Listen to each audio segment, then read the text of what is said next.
life's peaks and valleys is constant learning and growth, and then mastering how to solve that problem so it doesn't necessarily, not that it won't happen again, but how to better respond to it, how to better reflect on it, because shitty things are going to happen in life. Welcome to the Seeds of Growth podcast. My name is Pumihana Palmer. I'm a mindset and growth coach to new real estate agents, small business owners, and high-achieving female entrepreneurs. I believe that true success happens from the inside out, and I'm on a mission to plant seeds of growth and transformation, one powerful conversation at a time. Each week, I'll bring you a solo episode, interview, or coaching experience with business owners just like you to help you shift your perspective, elevate your beliefs, and build a business that inspires you. Now let's dive into today's episode.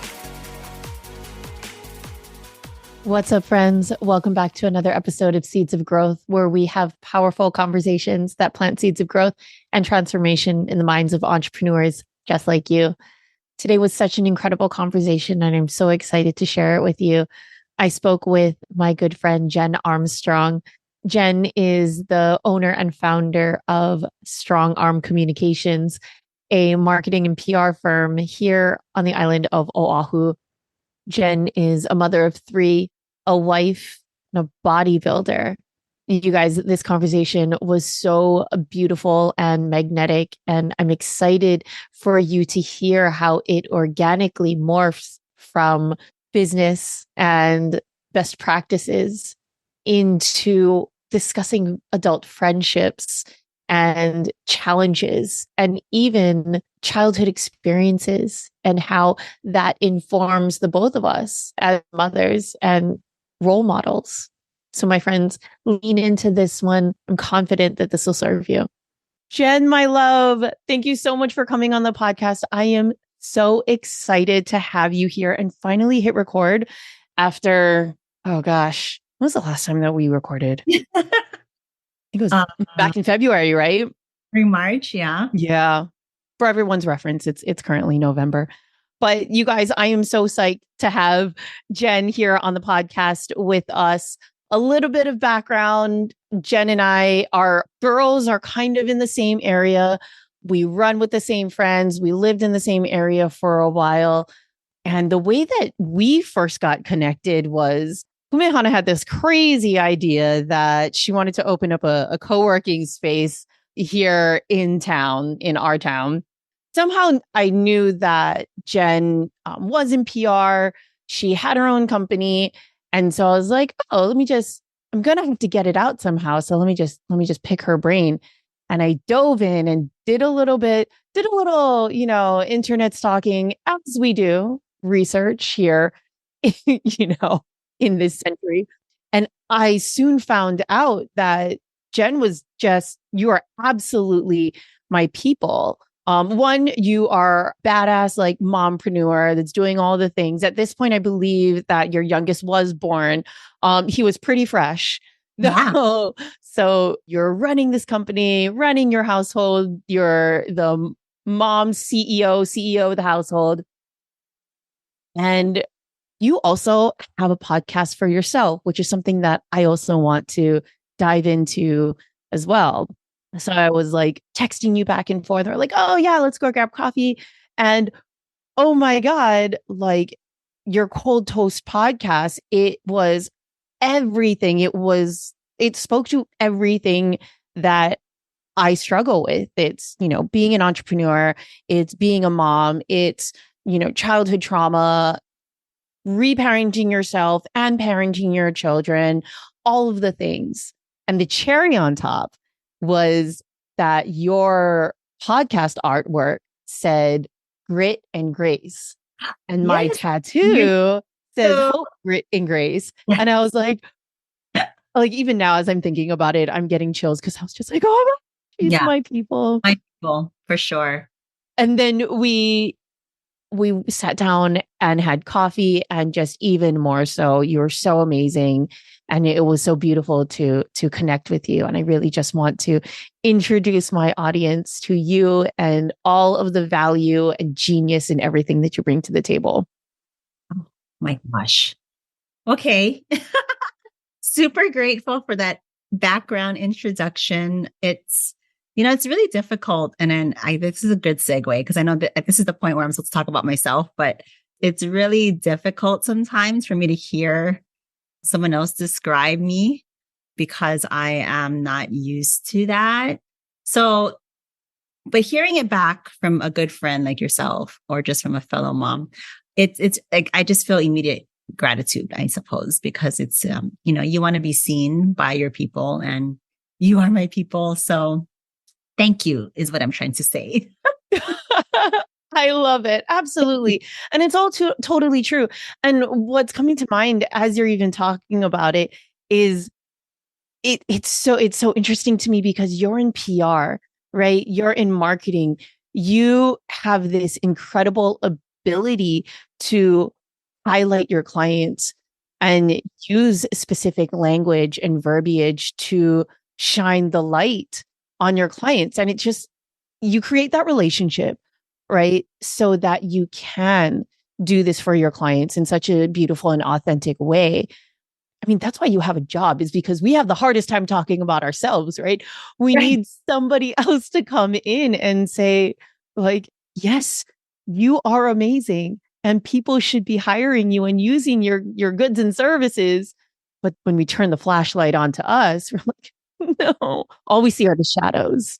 That is so hilarious. And you hit it right on the nose. And I feel like I got into this industry because I thought I wanted to be in front of the camera. I wanted to be a broadcast journalist initially, but I realized quickly that my comfort zone is actually in the background and making other people look good and sharing their stories. But, I also learned very quickly that in order to market myself, to be able to market others, I do need the camera on me and I do need to shine the light on who I am. And I don't know, hopefully we can have that discussion in this conversation about balancing your personal brand with your business brand and why that's important. Oh my goodness, absolutely. I would love to have that conversation. Actually, let's dive into that now because a lot of my audience, they're entrepreneurs, or a lot of them are even real estate agents, in which, man, their personal brand is their business brand. They do need to be able to sell themselves and be able to stand tall and say, hey, use me, hire me, I am of value. So let's say for like a newer entrepreneur that, is just starting off, they're starting off with a small business and they're like, okay, I don't know what I'm doing or how do I put myself out there? What would you tell them?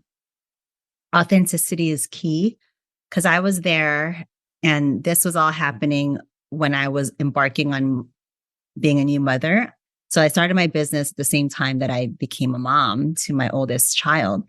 And that was also, sort of when social media was kind of, I wouldn't say it was coming on to the scene. I think Instagram was more coming onto the scene, not Facebook, but regardless. So it was an opportune time for me to market the business and also share my own story in a way that is relatable. So I began posting on social and about being a new mom and all the struggles and funny stories that come with that.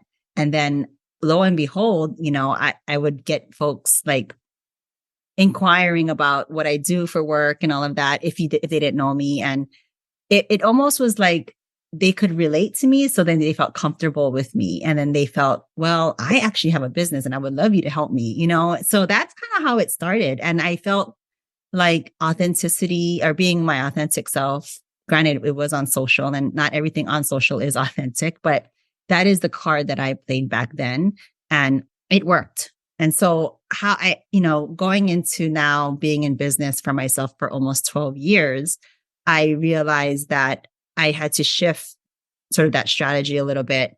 And then I started pages for my own business, right? But then I would tag myself in that. And so I still wanted people to see that, hey, you're working with a company, but this company is actually a one-woman show who is a working mother and just a hot ball of mess. And if you're okay with that, I think that I can help you. But, but that came at a pivotal point in my business and my career, because I began to shred clients or work, I should say, that didn't align with my values or who I was or what my schedule was even. So it beautifully became a way for me to really align with work that was meaningful and align with people that I wanted to work with who were meaningful to me and that appreciated my background, my life, basically. And I mean, we still got work done, and that's fine. That's exactly the type of clients I wanted. And that's the type of work that I'm continuing to do. And yeah, I'm not going to pretend to be this big PR firm because I'm not. I'm a consultant. I'm an independent PR practitioner. And that's exactly, there's work. I've learned there's work for every type of PR company. And there's definitely work for someone like me. And I'm not going to be something I'm not. And I think that that's going back to your original question, is always just be authentic, because you never know who can relate to you and who would appreciate that. I love that so much. And I couldn't agree with you more. I think one of the most empowering things for us to do as entrepreneurs is be able to say yes and no, essentially to money and essentially to clients. And having those boundaries of yourself, of knowing, not necessarily of like, oh, you can't pass, right? But of knowing how far I'm going to go and saying, no, I'm not going to be inauthentic. I'm not going to bend over backwards. I mean, we'll go above and beyond for our clients, but we won't bend over backwards and be who we're not going to be, because we know that our output gets compromised when we do that. And I'm hearing this incredible sense of abundance too, this abundance mindset of there is more than enough business to go around, right? And I might not be the PR firm. I might not be, the PR specialist for you. There's somebody else out there for you. And that's okay. Like, that's okay. Can I share a quick story of how I realized that was okay? Was I went in for an interview, basically, or a consultation with a prospective client recently. And at the end of our conversation, I thanked them for their time. They thanked me for my time. And I said, I just want to say, on behalf of the PR industry in Hawaii, which is a small industry and we all know each other, thank you for coming to Hawaii and, looking to work with someone in our industry, regardless if it's going to be me. If you choose another company, I will probably know folks there. And I think I can speak for everybody to just say thank you for bringing your business here and for allowing us to share our talents with a company like you. Again, regardless if it's me or not, I think it's incredible that you trust us with the talent and expertise that's here. And that makes me excited, basically, because I'm really closely knitted and closely tied to the PR industry here, just even on a professional volunteer level. And it just makes me excited to see that type of work is coming here and that we have these opportunities, right? That's so meaningful. I was like, I can't believe I just said that in an interview, that I'm trying to be competitive. But I mean it. I truly mean it from the bottom of my heart. And they were almost like shocked that I would say that, like, oh, whoever you choose, you're going to have great service, great expertise. And, yeah. I think that's so incredible. Talk about authenticity as well as vulnerability, that you put it out there that like, hey, I recognize that you might not pick me, but I still appreciate you. And even just appreciate the fact that they are, if I'm hearing you correctly, that they're coming in, they're not bringing their own, like, they recognize the value that having a local perspective to help almost integrate them into this industry, this community. Because, I mean, even for Hawaii is a wild card. It's like no other place, right? For real estate, we're like, oh, people are saying like certain things about what's going on, on a national level, what's going on the mainland. And to like in certain areas, it's like, not Hawaii. Nope. Mm-mm. So yeah, I totally understand that. Let's talk about inauthenticity. I mean, what keeps coming to mind is like that whole fake it till you make it kind of thing. I'd love to get like your expertise and your insight on a marketing perspective from a PR standard or standpoint. How do you feel about this whole fake it till you make it? How do I feel about that? I have lived that mantra before. And, if I'm being honest, in the PR and marketing industry, that is sometimes the way to go about it, right? However, as I gotten older, I've realized that, it's not necessarily fake it till you make it, but it's, how should I say this? If you don't know what you're doing, it's okay. Because I can guarantee you 100% of the people you're dealing with do not know what they're doing too. And and I think if there's just this underlying understanding among communities and workspaces that if you don't know the answer, it's okay. We'll figure it out. And going back to the word vulnerability, I think that there was a lacking there. And I think I love seeing that there's a shift now in our culture, if you will, to be more vulnerable and to admit mistakes and to be accountable and to continue to grow, learn, progress. And that's really the way to go. So the fake it till you make it thing, I can see how that works for a little while. And it's almost like a block that people say that because there's a block of that they want to not have fear seep in. So they're going to say, I'm going to fake it till I make it. But I think you have to embrace the fear, embrace the fear because then you can identify where your faults are, your successes are, what you're good at, what you're not good at. And that's what we want. We want to continue to be improving as human beings, right? How would you know that if you're just going to block the fear and fake it until you actually make it? Because you're never going to make it if you fake your way through it. Those demons and those fears will come back to haunt you. I love it. Thank you so much for sharing that. It does make a lot of sense. I can absolutely see that wall, right? And a lot of us, I mean, that's where imposter syndrome comes in. It's all about reframing, right? Like you're faking it. You're like, I'm not actually that's where the inauthenticity comes in, right? You are wearing this mask. And I like to think that to an extent, imposter syndrome is more of a clue of like, hey, you're doing something new. You're doing something scary. You don't know what you're doing. Awesome. Take that mask off. Like, it's okay. Like you said, it's okay that you don't know what you're doing, but have enough self-trust, have enough confidence to know that you're gonna figure it out. There's answers out there. And that's where you like take down the bricks of that wall and you move through it because you're like, I don't know what I'm doing, but I'm gonna figure it out. Right? I don't know what the answer is, so I'm gonna Google it or I'm gonna ask Chat GPT. We have no excuse nowadays. We have no excuse to not know anything. 100% correct. I love that you talked about imposter syndrome because you've known this about me that is something I have struggled with and sometimes continue to struggle with.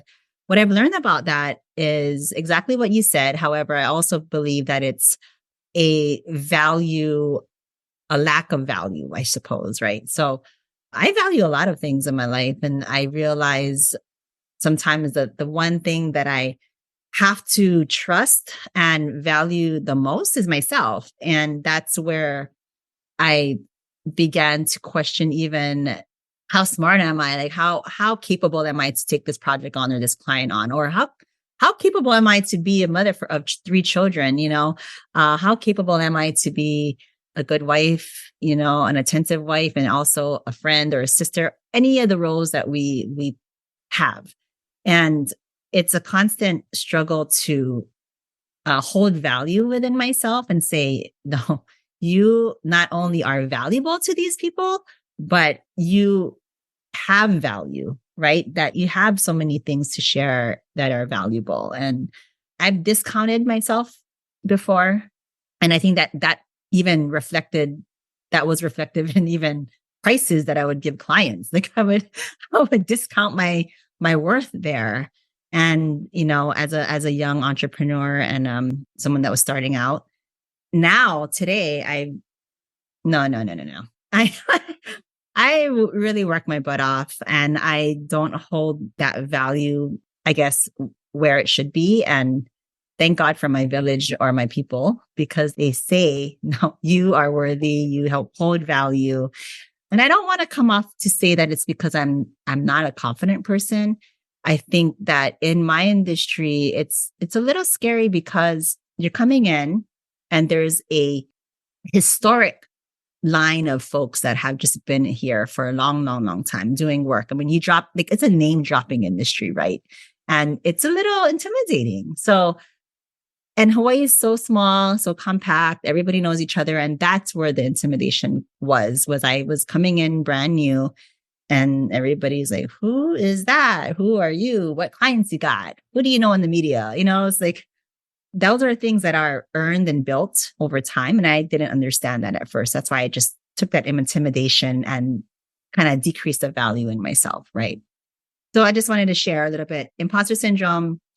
Ooh, it's a beast, man. It's a biggie. No, absolutely. And I'm so glad that you shared that. Because real estate is pretty much like that too. We're evolving, but Hawaii is small.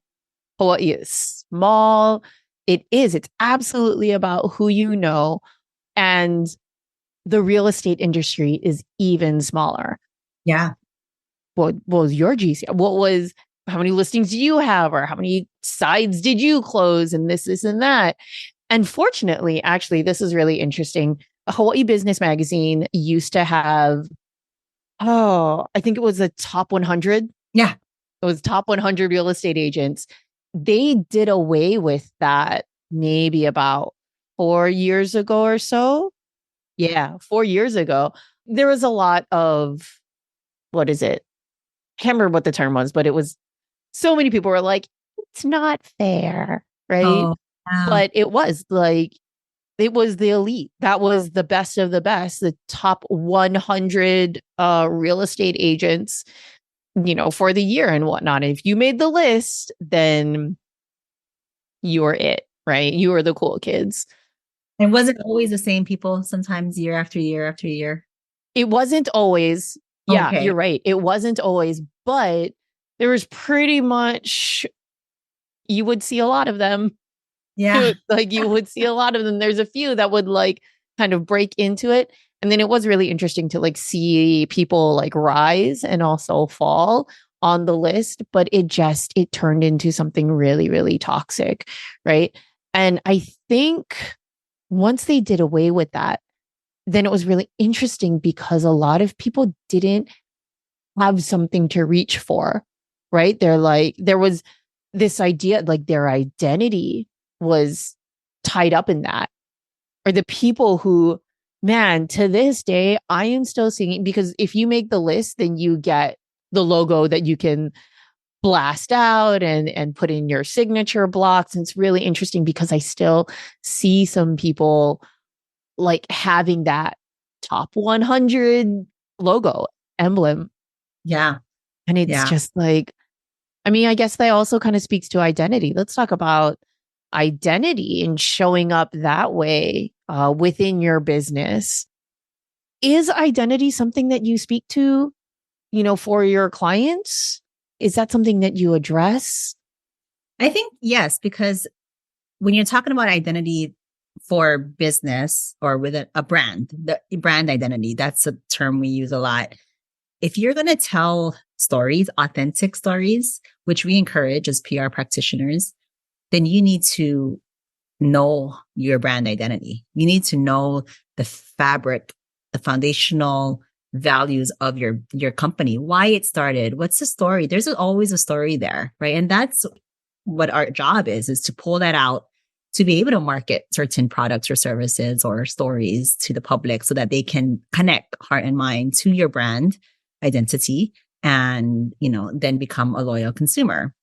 So that there's that. But I would love to talk about identity. And when you said showing up as yourself, can I talk about identity even just in, I don't know, adult friendships? And yeah, because this was very recent that this came about.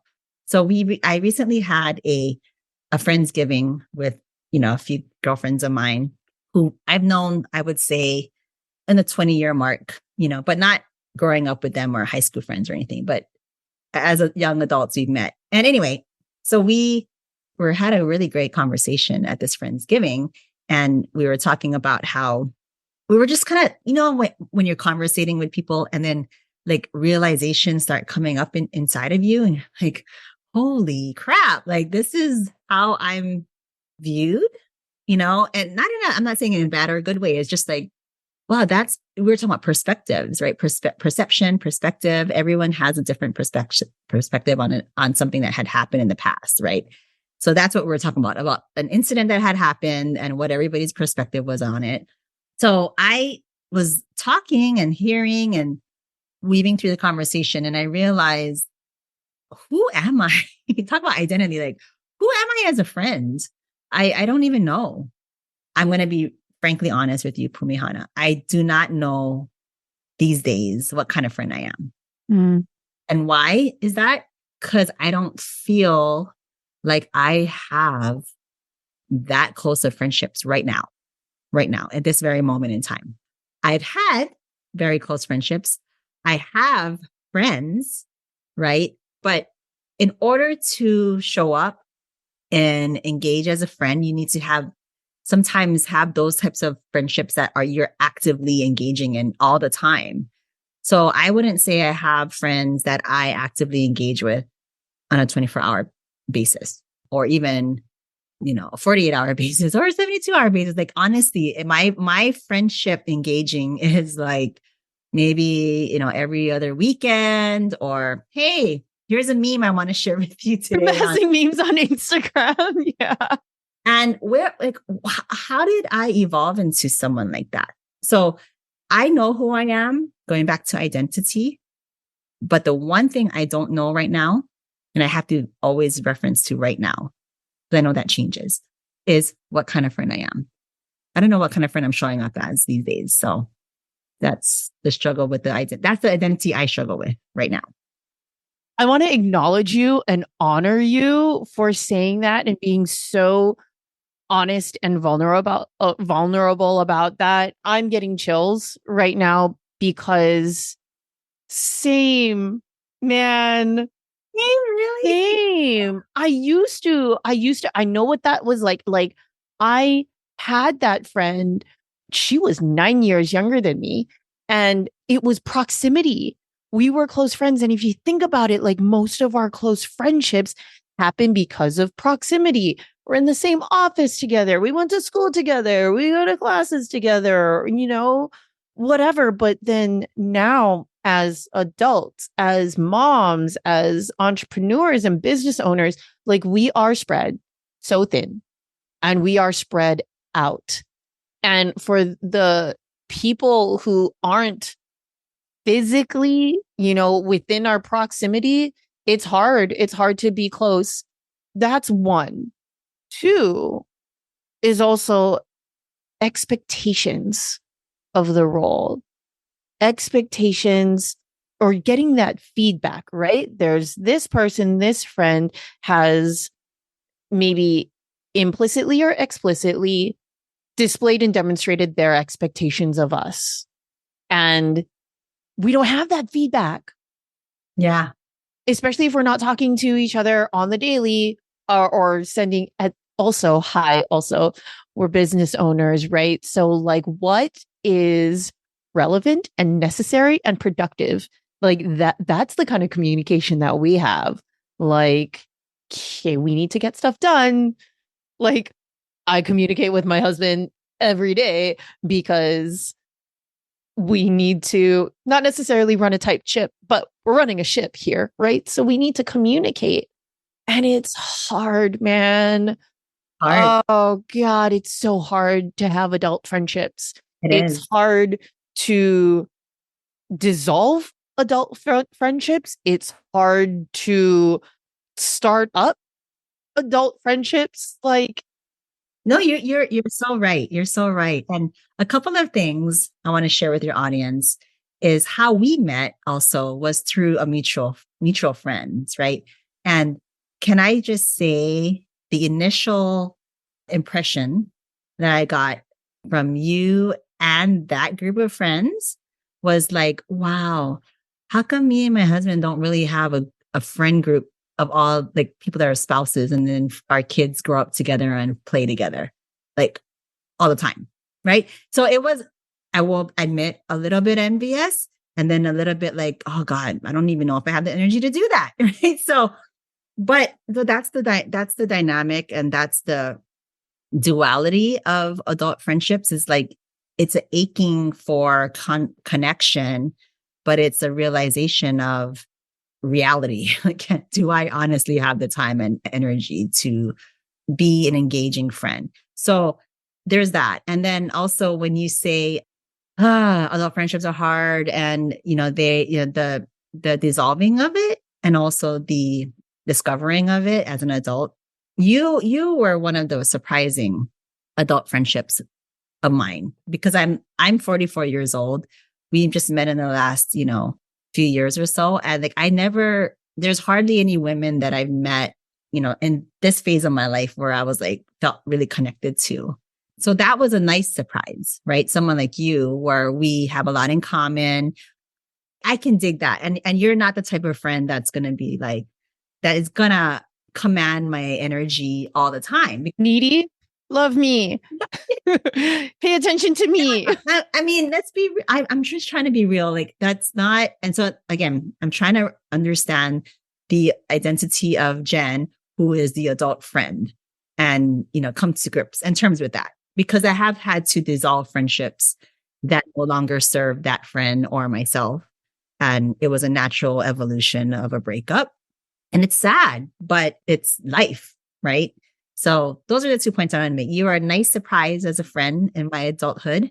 And then also like, I love your village and your tribe that I had met, when we first got to know each other. That's awesome. I mean, is that still going on? And it's pretty active because that takes energy, right? Oh my God. Oh my God. Let's talk about it. It takes energy. It takes work. To answer your question, yes, it is still going on. Good. However, caveat,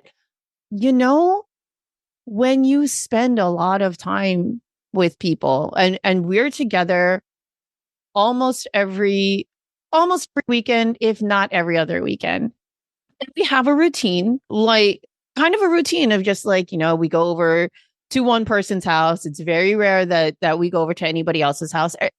Every so often we do, if it's like a special occasion or whatnot. But typically we'll go over to one person's house and it's talk about raw and vulnerable. Like it's hard. It's hard because after seeing a lot and being in close quarters, and as much as I value evolving, and you talk about learning who Jen is as a friend, same. Kumehana is constantly learning who she is as a friend, as a person, what she values, and just being hyper aware of how you're feeling and what you're thinking, just like you. And you said that you were talking, at the Friendsgiving, talking about perspectives and perceptions. You were noticing your thoughts, like an ode to meditation, oh, yeah. like noticing your thoughts, right? That's exactly what we do. That's exactly what meditation is. Being mindful and being aware, like, okay, that's interesting. This person said this, I'm thinking this. This person said that, I'm feeling this. And then doing that kind of self-reflection and self-discovery, right? It's one of those relationships, aside from a marriage or a parental and child relationship, that, I mean, it's a hard one. I think alongside a marriage, I think friendships are as difficult. I feel like because Travis and I, as a married couple, we've already known this about ourselves, is that we are individuals who are choosing to build a life together. So what does that mean, right? So you're individuals working on individual goals and progressing in your individual lives, choosing to have a family and be together in a partnership while having those collaborative goals and pathways, right? So, but do we as friends look at the relationship that way? I think friends need to, I think that's what I'm looking for in friendship is to have someone or people that know that, hey, we're not going to be the same 20-year-olds that used to go clubbing. We've evolved from that, and that's okay. And now I love you even now in this time that in this space that you're in. And I accept you for who you are. And we're going to have other friends on the side, but we're going to continue our path together. And what is the ultimate goal in our friendship? Like because there has to be friendship goals, I believe. Like what are you getting out of me and what am I getting out of you? What is their value there? So that's my philosophy about friendships now. And that I think now that saying that out loud, it's going to help me identify myself more as what kind of friend I want to show up as and what kind of friendships I command in my life. Absolutely. Yeah, I think you're absolutely right. Is defining what the goal is as a friend, defining why you're there together, the value that you bring to each other, and then also just redefining what a friend is. And you get to have different layers of friends. You get to have different spheres, like figuratively, obviously, there's the closer one, there's the larger one, and then there's the ones that are just like, I know you, I'm gonna be nice to you, but you're not my inner sphere, and that's okay. That's totally okay. Good one. I know. Right? Look at us coaching each other. I love that. So tell me, how do you deal with life's peaks and valleys, the challenges and the triumphs? I'm going to preface what I think about that in my present day with how I used to think about it. So folks can see the growth, right? What I used to think about life's peaks and valleys was like, when it was good, I never wanted it to end. There could never be anything better than this. And then when it was bad, it was a lot of like, what did I do wrong? Right. And, if I don't correct what I did wrong, then this is going to happen again.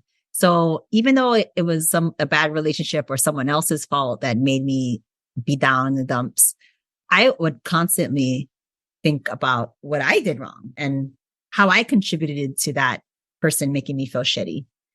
I can say that that's a reflection of how self-aware I was in the beginning, but self-awareness also, I think, comes in many different facets and forms. So fast forward to today, how I think about life's peaks and valleys.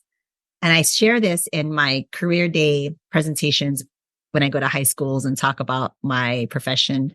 I always tell the kids it's learning and then mastership, learning and mastership. So life's peaks and valleys or the goods and the bad is not, it's like when it's good, you're learning still. But when it's bad, you're learning how to make it better. So it's mastering a problem. So life's peaks and valleys is constant learning and growth, and then mastering how to solve that problem. So it doesn't necessarily, not that it won't happen again, but how to better respond to it, how to better reflect on it, because shitty things are going to happen in life, but it's a matter of mastering and navigating how to, like you said earlier, move through it, right? Yeah, you can't even move past it. You have to move through it. So that's me. It's like learning and mastership. That's how I look at it. And those are two positive words, right? Whereas before, my younger self never really looked at life that way. I've always thought it is what it is. And however, I will say when life is down, I love to also tell people you have to feel everything that you're going through. Don't deny the feeling, right? You just have to. You have to feel it all, because if you don't know truly how something feels, then you don't know truly how to work through them and master the navigation of it. For me, that's the sure sign of growth, I would say, is being able to do that. So yeah, when I was 18 years old, just graduating, going to college, that's how I looked at life's goods and bad, because I didn't have enough life experience then, and that's the joy of growing up. It's learning how to look at a situation, and then what my 18-year-old self would have said was this, but 44-year-old Jen now is saying something so much more mature, so much more an example of being someone that lived through something, right? So yeah, that's how I look at life's peaks and valleys. That's a good question. I love that question. I resonate with that so hard. And I don't know if that also speaks to, I mean, that has to speak to a little bit of our experiences as children and as a child of what does difficulty look like and what does challenge look like, because it was like the valleys were low and dark and lonely, and we turned inward and we blamed ourselves. Like, what did we do wrong? What did I do wrong? I like how you said, how did I contribute to that? Because we did. And there is that. We still had some control, which I think it was just, especially as our younger selves, it was skewed, right? Yeah.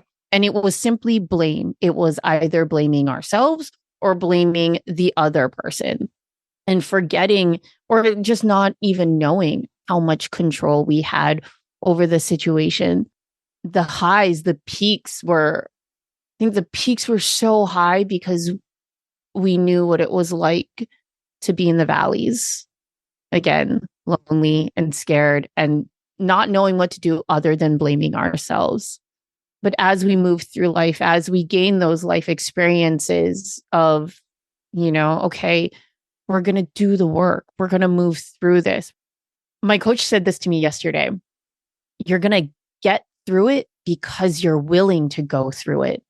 And that's where you said, you got to feel those emotions.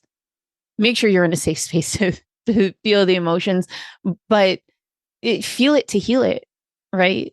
Because if we keep turning a blind eye, we keep shoving it down and not addressing it, then they're going to keep coming. They're going to keep bubbling and bubbling until it bubbles over.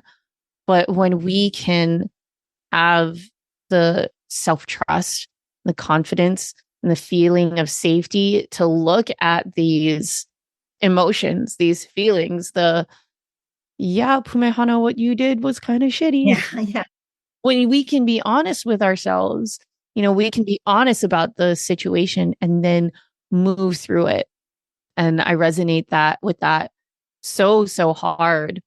I'm glad. But let me backtrack to what you were saying earlier. Who were we mirroring as kids about blame, right? So I never had accountable adults growing up. That's why there was always someone to blame for something. It was never just, I want to kind of go back to like my childhood. I was raised in a very chaotic, big Filipino family where everybody had a role and we're like ants in the anthill, like making this family work. So there was a lot in Asian families, and there's a lot of like shame and guilt tripping, and you got to do this because it's best for the family, or respect your elders, and all of the things, right? That didn't serve me well, to be honest, in this journey that I am now as a parent to children. But where did that shift happen? Well, I realized, and because I've traveled off of the island and I've went to college on the mainland, I've lived elsewhere, I think opening my world to other perspectives and other people and other cultures helped me realize, and then also meeting my now husband, who had a very traditional, conventional family, white family, right? Where they ate dinner together every night. And, like it was like picture perfect. Nuclear family. Where mine was not at all like that. So, marry those two people together. And now you have a mom who is nothing like the mom I had growing up, who was not vulnerable because she had to work and raise her kids and be a good daughter to my grandparents and be a good sibling to her 10 other siblings and just be an aunt in the Ohana, a working horse, my mom, still to this day. And I love the way she raised me. However, it's not the way I would have raised am I raising my kids. I've learned with my kids, hey, mom's sorry. My mom hardly ever said sorry to me. And again, I'm not shaming anybody, but like, that's just the culture. That's how she is. That's how she was. It took a lot to say sorry. It took a lot to hold the adults in my family accountable or hold themselves accountable. Why? Because they weren't self-aware. They weren't self-aware. They weren't the type of adults that felt the feelings with the kids. The kids were the kids, the adults were the adults, the elders were the elders, and that's just how it is. Whereas I love now the evolution of my family and all the kids that me and Travis get to raise, because there is a lot of vulnerability. There's a lot of accountability. There's still roles, but we are a family that is going to help each other through whatever it is we're going through, and whatever's not going our way, it's okay. We'll figure it out. Blame is not something that is assigned to someone. Blame is something that is meant to make someone feel shameful. We want to be accountable, not blamed. Blame shirks responsibility. Yes. Yeah. I just had to share that I don't think I'm not mirroring any adult that I had growing up. I had great adults around me, but yeah, it's not accountable adults. Probably not. Oh my goodness. Thank you so much for sharing that. Thank you. Because I personally resonate with that a lot too. Conversely, though, I had a single mom growing up, and she was actively trying to break the mold. And she was raising us like very, very differently from the way that she was raised. She grew up in same Filipino, Okinawan, Hawaiian, Chinese family, and Jehovah's Witness as well. So very, very rigid. She was the youngest of 6 children. And she realized that family dynamic didn't work for her either. So she raised us very differently, but at the same time, she had her own limitations. She had her own, I don't want to call them demons because they weren't demons, but she was dealing with it a lot too. For me personally, high vulnerability, what I am actively going through and healing in therapy right now is being able to hold 2 conflicting thoughts and emotions at the same time. Where, interesting. Yes, absolutely. She was trying to break the mold, but at the same time, and she was trying her best. She didn't know what she was doing either. And Mehana didn't get mothered the way that she needed as well. So it's really, really interesting because I have a different perspective on my mom because now I am a mother, right? But right now, literally right now, I am seeing my mom in a different light because there was a disagreement. There was something that happened, last month. And yes, maybe Pumehana didn't approach it the way that she could have. It was via text, but mom still has not approached the situation at all. I reached out and was like, hey, can we talk about this? Let's talk about this. Let's resolve it. And it has been radio silence for about 4 weeks. And even last night, reached out again, silence. And I'm conflicted because on one hand, I'm like, wait, no, but mom was doing her best. She did her best. And I feel like she knows these things about conflict and facing conflict head on and conflict resolution, or even just wanting to be there for her daughter or have a conversation, albeit a difficult conversation. She's not even willing to come to the table. And I'm just like, what?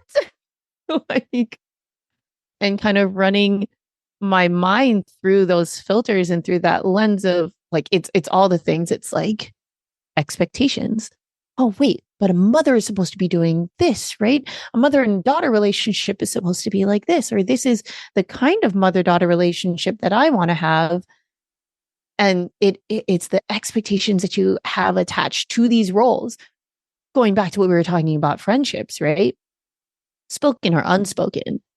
And it really is difficult. This is something that I had to do with my dad, was separating the role from the person, separating the expectation, the role and the label, and the expectation that we have of that role and label. And then just as painful and almost sterile as it seems to have to look at someone as intimate as your father and your mother and say, oh, wait, this is just a man who is scared. And so he did this. What's interesting and difficult with my mom is like, okay, this is just, it's really, really hard for me to have that separation, of course, because like single mom, right? She was a single mom. She was all I had, really. And I can't even say, I can't even say what she's trying to do because there's nothing. So looking at that and looking how this informs how our relationships, especially the relationships that we had as children, how it informs how we show up today in all the different aspects. For example, even this morning, I started spiraling a little bit in my mind, and I could see how I was a lot more short and snippy at my older daughter, or both of my daughters, actually. And even in my mind, this all happened so quickly, right? Like split seconds. And I'm just like, whoa, hold on, Pupehana. And they have no idea. They're like, oh, mommy's just angry again. Was it something that I did? What did I do? And it's so interesting. And sometimes it's a little painful to see. For me specifically, you're doing a great job. For me specifically, it's like, oh my God. Like, as much as I'm trying to save them from the traumas that I experienced, like, Pumehana, you're traumatizing them in a whole different way. So we need to have another episode talking about this because we do. Yeah, we do. There's just so much to unpack there. And I have a long laundry list of things on my mind that I want to say that resonate. But then again, I also want you to look at maybe something in a different way and maybe just share. Yeah, let's reframe. Let's recreate the story and reframe. We're coming to a close here, but last thing, I do want to touch upon, hi, Miss Bodybuilder Jen. Talk to me about this goal that you set, because when you first told me about it, you're like, this is something that I wanted to do like a couple of years ago and I'm doing it. So lay it on me. Yeah. So, on top of all the things your audience must know, I'm a bodybuilder now. Novice, but still brand spanking new. No, I'm kidding. Yeah. The bodybuilding goal. Bodybuilding is a sport, as everybody knows. It's not for the faint of heart. I've always been someone that went to the gym, worked out, or was active in some fashion or form, always as an adult. The goal, right? So you think about bodybuilding, that is a pretty hefty goal, right? You think about something like sacrificing food, sacrificing like your life to be able to mold your body into an aesthetic that judges need to judge on stage in front of total strangers. Oh, well, that's a perfect goal for Jen because I like stuff like that. It's a me versus me, you versus you type of sport, which I gravitate towards. And that was a goal that I had, I would say in 2018. I had like 2 gym memberships. I was all in. I lost like 20 pounds, was like trying to find a bodybuilding trainer at the time, but I did all the 20 pounds on my own and was like super excited. And then lo and behold, I got pregnant. And I was like, oh gosh, wow. I thought we were so I'll put a damper on things. And God was like, no, you forget bodybuilding, have another child. This Absolutely. So let's put that 20 pounds back on. Put it back on, and then some. So, that was almost 4 years ago now. My son's almost 4 and I'm 44. So I was like, okay, can't do it. But what am I reaching for? I still want to accomplish this goal. I didn't do it before I turn 45, which is next February.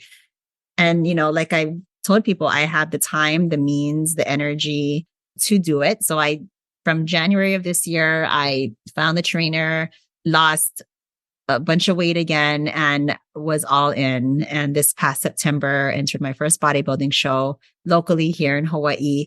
And I did decently well, I thought, and now I'm in a space of like, wow, I can do that. My body can do that. My mind can do that. Awesome. Like what? Hold on. Hold on. I want to pause you there. You did decently well. Yeah. What titles specifically did you win, my love? Tell me. I know you're just like, wow. He goes, because everybody asks me, oh, how'd you do? Oh, I did good. It was fun. He's like, she's being like, I don't know what she like won a category, Absolutely. That's why. So I entered the novice categories of bikini and wellness. And the difference there is basically bikini is like, you're toned all around, you're pretty skinny. Wellness is like a bikini physique, except you have a lot more toned muscle tone in your legs and your butt. And I got first in Masters Wellness, which is Masters is 35 and over, it's the old lady category. So that's great. And then the novice categories of wellness and bikini, I got second place in wellness and fourth in bikini. And that was like a pretty lot of girls in that one. But yeah, it was fun. And I met so many cool people, and, now we're all social media friends, and, but, I want to share that's where the goal came from, because I liked a you versus you type of sport. The most challenging thing about it was, I think it was just having my normal crazy life and then doing a bodybuilding show. Oh, how that was really not fun. And in some moments, but kudos to my kids and my husband for being my biggest cheerleaders. And I think if anybody looking into bodybuilding as a goal, you need a support system, a really solid support system, people that are going to push you, but also understand, the 2 a.m. wake up calls to work out at 3 a.m. at the gym and, eat rabbit food. But, moving through those challenges it was hard, but it was one of those goals and one of those moments where it was like life altering, right? Now spilling over into my career, into my marriage, into my parenting, into my relationships as a friend, as a daughter, as a sister. That particular goal allowed me to really, really be vulnerable and recognize, you know what? Health is wealth, man. And it made me recognize that, if I don't take care of myself, I cannot take care of all these other people, so I'm going to be selfish about wanting to take care of myself physically and mentally so that I can better serve the people around me. And, I don't want to dictate other people's choices on what they want to eat or how they work out or whatever, but I want to be an example, hopefully, especially for busy career moms, that you can do something that hefty in a goal and make it happen. So it's been life altering, to say the least. And yeah, so what's next? I don't know. I want to do something else now. Oh my goodness. Yes, absolutely. I'm so glad. Thank you so much for touching upon that, because that was something that I really, really wanted the audience to hear about. How, yes, all of the things like being a mom, an entrepreneur. And on top of that, like, you didn't just do something hard. Like, this was ridiculous. Like, you proverbially got dragged through the dirt, right? You dragged yourself through the dirt and you came out on top. Couple of things that I want to speak to. One of them is that Joe Rogan talks about this all the time, of putting yourself in really hard and difficult situations. Doing this on your own accord is so important, because you control this. You control the heart. You're like, I brought this upon myself. Now, when life happens and you get blindsided by something hard, you can tell yourself that inner narrative changes of yes, this is hard, but I can do hard things. I pushed myself here, and therefore I can push myself here too. So that's one. Number two is that you actually posted something on your Instagram stories. It was just a repost of, I think, from another account. And I don't know if I shared with you how much that blew me away, but it basically said, you are replaceable at work. Oh, yeah. You are replaceable at work. Like you die and a week later, your role will be filled again. You're not replaceable at home. You are irreplaceable. Like your kids will not ever, ever find another mom that is you, that is exactly like you, that can do what you do. Love them the way that you would love them. Your husband can go out and get remarried, but it's not going to be you. You are irreplaceable at home. So that really hit home for me because it reorganized priorities, right? No, hold on, mommy has to send this text to a client. What does that tell them? Like, oh, mommy's client, mommy's customers, mommy's income is more important than me. And it's just like, no, that's not what I mean. That's not what I mean. I know. So thank you. Thank you so much for your heart. I'm glad that resonated with you. And I'm not perfect when I'm at home. I'm not perfect at home. But what's different about, and the only other mom I can contrast myself to, right, is my own mother. And not to shame her, but just to show, again, generational differences, but also, moving past, right, how I was raised and the mother I was modeled after to the mother I want to be. I'm not perfect at home, but why did I do a bodybuilding competition? I told you it was a goal, but honestly, I did it for my kids. I wanted them to see mom at her lowest of lows when she had to drag ass to the gym and starve herself and not eat the cupcakes with them and sacrifice a lot of time and just a lot. And I want them to see that I put myself through the ringer to achieve something that not, that 1% of the population achieves. And all the athleticism, all the mental strength that goes into bodybuilding, I want them to see that. I wanted them to see that. I wanted to be naked with it, with them seeing it. And I wanted to be able to communicate the journey with them along the way. And I've accomplished that. And the lessons I could teach them as a mom in those, 9 months that I did that journey, that bodybuilding journey, those lessons are like compounded there. Like I couldn't have taught them that better in those 9 months, just them witnessing what I was going through.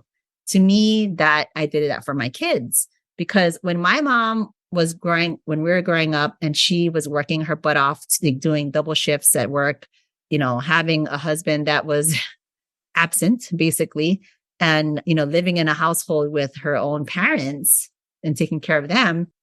Like she hid a lot of those challenges and those feelings and those hardships from us because, that's not something kids should be exposed to. That's not something that you have to worry about. Just worry about being a kid and listening and contributing to the household, right? No, I want my children to see their parents as humans, first of all, that have goals, that are still parenting, but, we're learning alongside y'all. They're like, we're learning all together. I'm not superior to you. I mean, I am when I need you to do something, but you know what I mean, right? Like we're an ecosystem. So there's that. Thank you so much. Jen, my love, we could talk for hours, and we'll do this again. We will absolutely do this again. Thank you so much for coming on the podcast. Thank you for sharing your heart. And I look forward to doing this again. You guys we will put all of the links, all of the things everywhere that you could find Jen and engage with her. So thank you so much. Thanks, Kumi. Love you. Thank you. Thanks so much for listening. If this episode served you, please do me a small favor and head to your favorite podcast platform to rate and review the show.